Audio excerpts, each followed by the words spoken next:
dari kelompok 4 kelas 1C.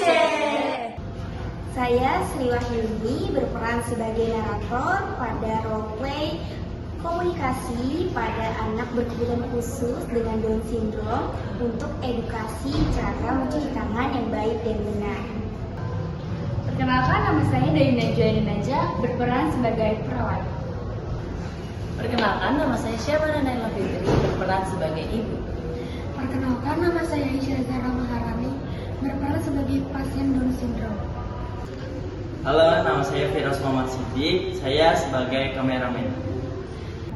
Perkenalkan, saya Kamila Hairunisa berperan sebagai pembuat skrip. Perkenalkan, nama saya Airin Lestari berperan sebagai editor. Komunikasi pada pasien anak berkebutuhan khusus Down syndrome menggunakan 4 fase komunikasi terapeutik. Ada fase pra-interaksi, fase orientasi, fase kerja, dan diakhiri dengan fase terminasi. Yang pertama ada fase pra-interaksi. Pada fase pra-interaksi, perawat membaca data rekam medis untuk mengetahui kondisi pasien, yaitu anak berkebutuhan khusus Down syndrome dengan usia 7 tahun. Dan di fase ini, perawat menyiapkan media edukasi seperti sabun, wastafel, dan boneka. Dan di sini juga perawat menyiapkan diri untuk bersikap sabar, empatik, dan juga menggunakan bahasa yang sederhana.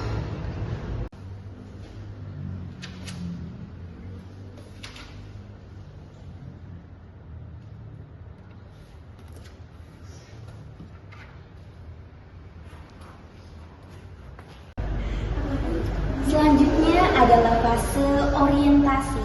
Pada fase ini, perawat memasuki ruangan dengan senyum yang ramah, lalu menyapa ibu atau keluarga pasien untuk membangun hubungan saling percaya, dan dilanjutkan menyapa anak atau pasiennya dengan lemah lembut dan juga dengan kontak mata yang hangat untuk menciptakan komunikasi yang efektif.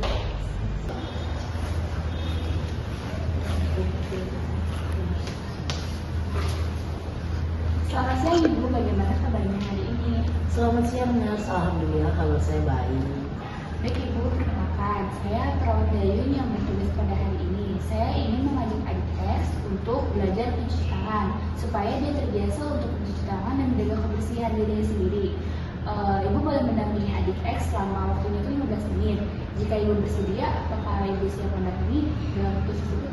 Saya bersedia, Nurse. Saya akan senang sekali jika dia bisa belajar.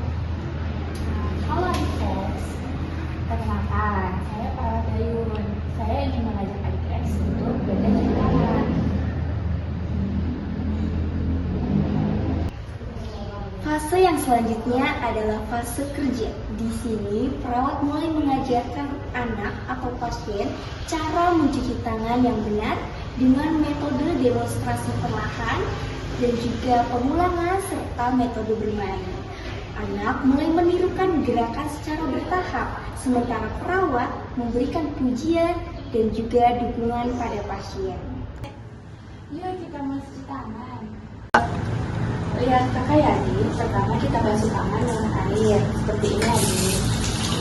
Di sini anak memperhatikan dengan seksama. Nah, sekarang Adik boleh coba.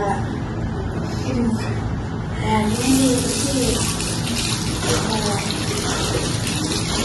kalau sudah, sekarang kita kasih sabun. Jadi kasih sabun juga di sini. Gosok-gosok aja. Pertama kita telapak tangan digosok, lalu kita punggung tangannya digosok juga seperti ini.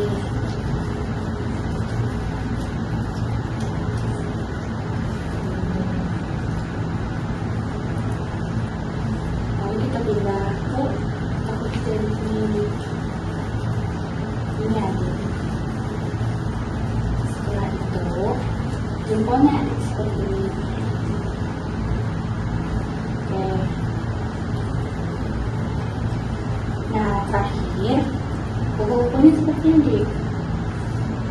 Terus jadi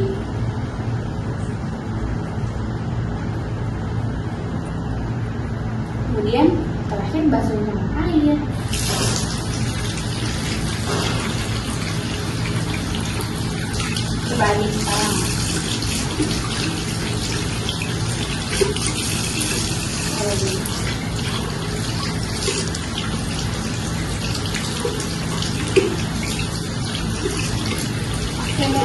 ya adik, bagus. Adik sudah bisa belajar cuci tangan. Baik, kita ke sana adik. Fase yang terakhir adalah fase terminasi. Setelah edukasi selesai, perawat memberikan penguatan pada anak atau pasien dan memberikan arahan tindak lanjut pada ibu atau keluarga pasien. Bagus sekali adik. Adik sudah bisa mencuci tangan, menggosok telapak tangan, punggung tangan, dan sela-sela jari juga. Maka dari itu karena adik sudah hebat dan hari ini sudah pintar, maka kakak memberi adik hadiah berupa boneka. Ini buat adik. Anak merasa senang dan tersenyum bangga karena dipuji. Baik ibu, karena adik X sudah bisa belajar mencuci tangan, untuk membiasakan adik X, ibu harus melatihnya di rumah ya, supaya dia menjadi terbiasa. Baik Nurse, akan saya biasakan saat ke rumah nanti. Baik ibu, terima kasih. Ya, terima kasih Nurse sudah memberi dengan sabar.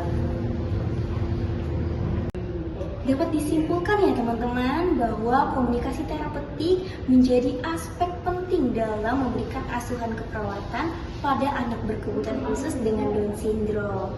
Hambatan komunikasi, keterlambatan perkembangan yang kognitif, dan keterbatasan kemampuan bahasa membuat perawat perlu menggunakan strategi komunikasi yang sederhana, jelas, dan juga menggunakan media nonverbal ataupun visual.